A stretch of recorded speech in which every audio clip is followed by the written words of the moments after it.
E aí, já pensou em ganhar muito dinheiro com um canal de corte igual esse daqui que você está assistindo? No primeiro link da descrição temos um aulão para você que quer começar um canal de cortes e faturar muito aqui na internet. Também teremos planilhas que irão te ajudar na hora de organizar a produção do seu canal. Tá esperando o quê?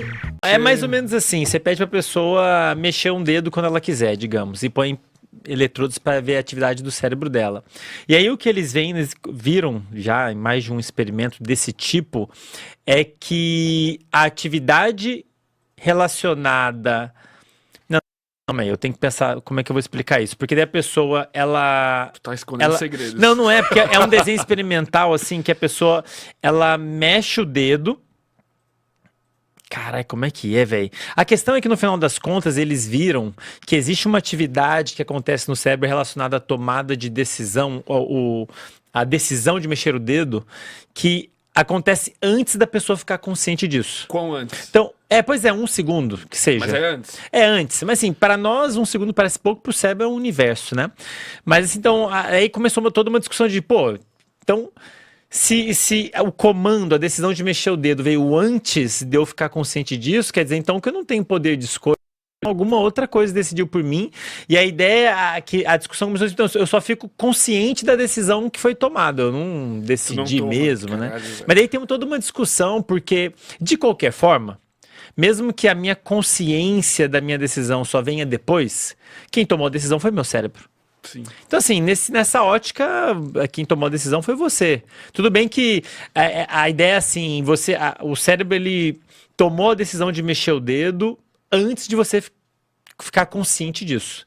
Mas não quer dizer que foi uma entidade, foi um outro cérebro, né? Então tem uma discussão bem massa. Cara, é que na verdade, todas as vezes que a gente teve essa discussão aqui, que a gente foi ter depois, assim, teve a primeira vez, eu fico tipo, caralho, velho.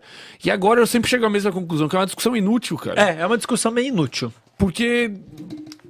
É uma discussão meio inútil. E é uma mas, discussão assim, perigosa, velho. Porque eu acho que, tipo, assim, eu acho que foi falado até, inclusive aqui no podcast, assim, foi falado meio sem responsabilidade isso. Porque quando tu fala assim, cara, não existe livre-arbítrio, e tu conduz a conversa de uma forma que a gente chega à conclusão de que não existe certo. por alguma definição. A pessoa que vê um título, vê uma thumb e vê não existe livre-arbítrio, cara, essa pessoa é possível ela fazer qualquer coisa, cara. Ela pode se eximir de responsabilidade do que ela for fazer, né? Ela fala, não foi eu que decidi, eu tô no automático. Exato. Mas, na verdade, cara, tem, assim... Porque também tem a questão do que é livre-arbítrio. A filosofia está discutindo isso há muito tempo, a psicologia também. Então, assim, aí entra até uma questão semântica, né? O que significa ter livre-arbítrio? Mas eu posso te garantir, Fermento, que o número de áreas no cérebro envolvidos em tomar decisão são várias, tá? Tem várias áreas envolvidas em fazer a computação. Por exemplo, decidiu me convidar, eu decidi vir aqui, a gente pesou, a gente fez considerações, vou chamar, não vou, o André é chato, vou ter que aguentar o Andrei, mas ele isso... é narigudo. Eu me sinto bem perto do Fermento, o nariz dele é maior que o meu. Enfim, entende? Essas ponderações, elas acontecem tendo como base funcionamento de áreas do cérebro, bicho. E não tenha dúvida de que o seu cérebro ele computa as consequências de tudo que você faz. Tudo que a gente está fazendo, ele está meio que tentando prever o que vai acontecer no futuro. Para bem ou para mal. Então, assim, nós temos responsabilidade pelos nossos atos. Apesar de ter esses dados dizendo... Tudo bem, digamos que a tomada de... Tem muitas coisas que o nosso cérebro decide sem a gente saber. Tem muitas tomadas de decisão que acontecem meio que no subconsciente. Você nem sabe o que aconteceu. Tipo o quê? Tipo... Agora você me pegou de... Mas tipo as paradas automáticas, não? Também. Tipo respostas que o seu corpo... Tem muitas respostas que o seu corpo gera pra te manter até de vivo. medo, né? Tem uma do William James lá que, tipo, tu sente a barata e tu sente medo ao mesmo tempo que tu nem tomou consciência do medo, sei lá. Bom, o William James da resposta emocional, né? Bom, não sei o que ele discute sobre livre-arbítrio, pra te falar a verdade. Não, só das paradas automáticas mesmo. Não, mas é porque tem muito processo longe da consciência que tá acontecendo, que tá colocando... servindo como substrato para você tomar a decisão. Dá só um exemplo aqui, às vezes a gente nem se dá conta disso. Um estudo que eu tô lembrando aqui agora, em que eles colocaram o voluntário para fazer uma tarefa, estudo isso é recente agora, inclusive, que eles colocaram o voluntário para ficar apertando 2 botões, tá? Só que assim, eles colocaram o voluntário sem ele saber, de um modo que ele ficava apertando mais um botão, o botão esquerdo, digamos, tá? Ele tinha que fazer uma tarefa que, por algum motivo, ele podia apertar um dos dois, só que a tarefa fazia ele ficar apertando mais o botão esquerdo, tá? É isso a tarefa. Logo em seguida, eles fizeram uma pergunta pro voluntário se ele estava disposto a ajudar eles com um trabalho lá. E aí, para o voluntário responder se ele estava disposto ou não, ele tinha que apertar um desses dois botões. O da esquerda era sim, o da direita era não. Acontecia que, dependendo de qual botão que ele ficou apertando, ele ia responder essa segunda pergunta. Então, digamos que ele ficou apertando o botão esquerdo. Depois, se o sim tivesse do lado esquerdo, ele ia responder. A tendência era o voluntário responder sim. Então, o fato dele ter ficado apertando mais um botão interferiu na resposta dele de ajudar ou não o experimentador. Então, entendeu? Ele ficou apertando o botão esquerdo. Cara, isso é perturbador, velho. Então assim, tem muito... Eu tinha visto, alguém comentou, acho que foi o Wesley que comentou, velho, que a tomada de decisão dos júris, tipo, tendia a ser mais favorável depois das refeições. Exato. Então, tem isso, né? Tem toda uma discussão. No final do dia, a tendência são os juízes darem mais resultado negativo. E aí, por que disso? Porque ele tá puto, tem várias discussões, mas uma possibilidade, que até o Robert Sapolsky discute isso no livro dele, no último livro dele. A pessoa tá cansada. Então, você se esforçar mentalmente, você pensar, isso tudo cansa e gasta.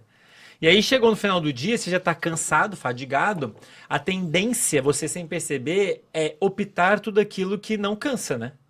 No caso do juiz é falar não, porque se ele falar sim, tem que justificar, era uma história assim. Então, a tendência é ir pelo mais simples.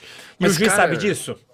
Ele não sabe, então assim, tem muito por trás. Se um dia eu for preso, tu estaria disposto a ir no tribunal com esse tipo de argumento? Cara, eu iria. Inclusive, na neurociência, tem muitas das neurociências que vão pro tribunal, cara. Com esse tipo de argumento, às vezes? Com certeza. Você leva dados e fala, olha... Tomada de... Por exemplo, isso poderia ser um argumento. Fala, olha, que horas que tomou essa decisão? Se bem que questionar o juiz, não sei se tem amparo legal para isso. Mas tem toda a ciência da formação de memória, porque as nossas memórias são super falhas, né, Fermento? São muito falhas. Ela é preenchida, né? A gente edita ela. Então tem memória de coisas que aconteceu, que você deve lembrar coisas que na verdade nem aconteceram daquele jeito. Toda vez que você tenta lembrar uma memória, ela fica maleável para ser modificada de novo. Tipo jogar água numa escultura de argila. Você consegue remodelar um pouquinho. Só que aí você pode mudar a memória para uma coisa meio falsa. Isso pode acontecer no tribunal com júris, né? Com júris não, com testemunha.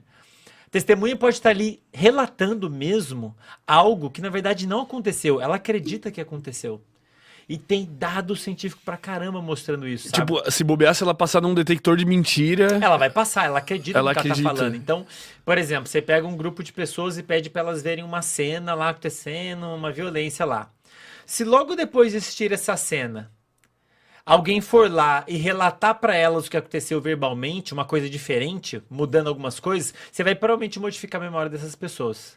Depois você perguntar pra elas, elas vão meio que misturar, perguntar o que elas assistiram na cena que elas viram, elas vão meio que misturar. Cara, mas é um inferno viver, velho.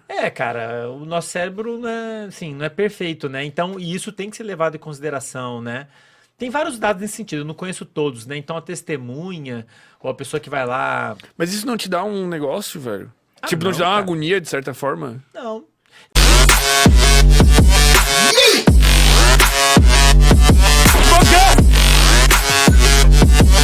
Yeah.